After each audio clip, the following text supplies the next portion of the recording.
Malawak ang iniwang pinsala ng superbagyong Nando sa Calayan Island, Cagayan.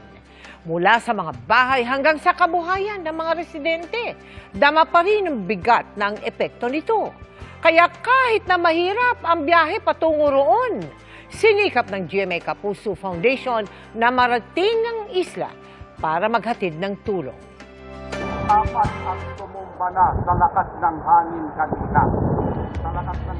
Malakas na hangin at ulan ang naranasan sa bayan ng Calayan, Cagayan noong nakaraang Lunes. Matapos maglandfall doon ang superbagyong Nando.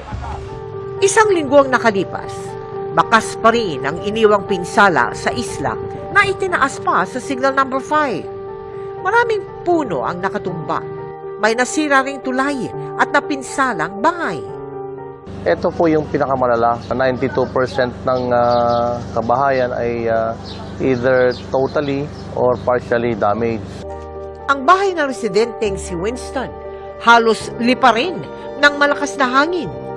Kaya sa kapatid muna siya panandali ang nakikitira habang nag-iipon ng pampagawa muli ng bahay. Nung sabi nung anak ko, lumalakas na, alis na tayo, sabi nga nun. Sabay naman lumipad tong bubong ko, back to zero. Dahil sa malakas at mataas na alon, dulot ng naranasang masamang panahon, naging mahirap abutin ang isla ng Calayan. Hindi makalayag ang mga sasakyang pandagat gaya ng bangka at ferry.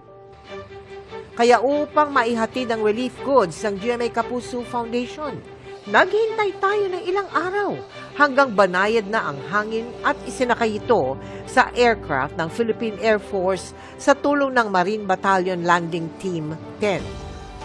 Sa kabuuan, nakapagbigay tayo ng tulong sa 2,000 pamilya sa isla ng Calayan.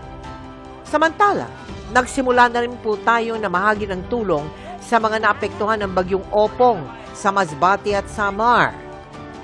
Sa mga nais makiisa sa aming Operation Bayanihan, maaari po kayo magdeposito sa aming mga bank account o magpadala sa Cebuana Luwilier. Pwede ring online sa pamagitan ng GCash, Shopee, Lazada, Globe Rewards at Metrobank credit cards.